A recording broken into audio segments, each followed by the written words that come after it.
Budgeting for beginners. Every one of us has been there. You still have several days until payday and the money is gone. Being broke sucks.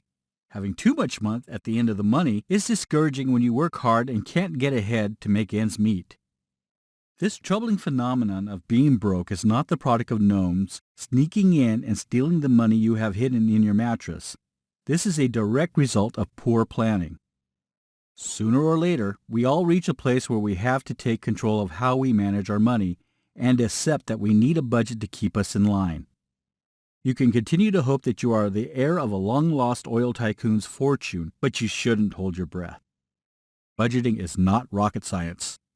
A budget is a simple accounting of income and expenses that you create before the month begins. There are great free apps for budgeting, but if you are making your first attempt at creating a budget, let's just keep it simple and grab a notebook, a pencil, and a calculator, because math is hard. This notebook approach isn't technical or sexy, but it will get the job done, and what you need is a starting point. First, write down all of your anticipated income for the month: salary, tips, refunds, and even the money you were making on eBay selling your Star Wars figures. All of it. This is the total amount of money you have to spend for the month. It's not negotiable. You can't spend money you don't have. We are going to work from a zero-based budget approach, so you will spend every penny of that income on paper before the month begins by assigning it to an expense category. Second, write down all of your expenses for the month beginning with the fixed expense housing, transportation, insurance, and utilities. Then write down all of your variable expenses, gas and food. Now write down your debts, loans, credit cards, and other debtors. Finally, we are going to write down the category that wreaks the most havoc on your pocketbook, your personal spending. Your personal spending category will include savings, eating out, entertainment, online purchases, gift giving, personal care, and blow money, or whatever. Do the math. It's okay. Use the calculator. You can see from your income exactly what you have to spend for the entire month. First, deduct your expenses beginning with the fixed expenses. Here are the must-haves. You have to have a roof over your head. Next, deduct your variable expenses. These again are must-haves. You will need to eat and get to work. Then, deduct your debts.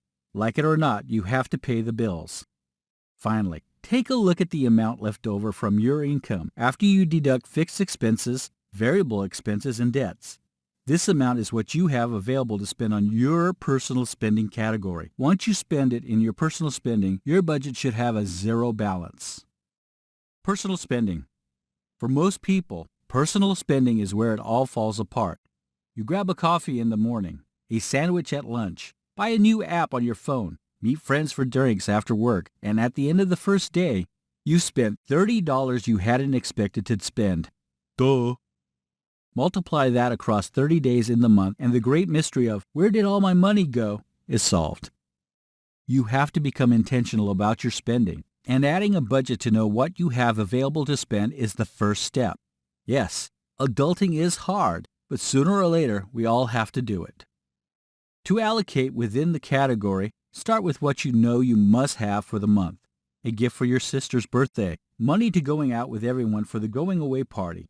Deduct those first, and then spend whatever is left in your other personal spending categories: savings, entertainment, eating out, online purchasing, personal care, etc. Don't ignore savings. Saving is how you pay yourself. Even if it's a small amount, save something. Good news, bad news. Knowing what you have available to spend is half the battle, and that is the good news. But there is bad news. It's not the hard part. Sorry, Cupcake. The hard part is having the personal discipline to tell yourself, no. We don't like no. We want what we want when we want it. But how's that working out for you?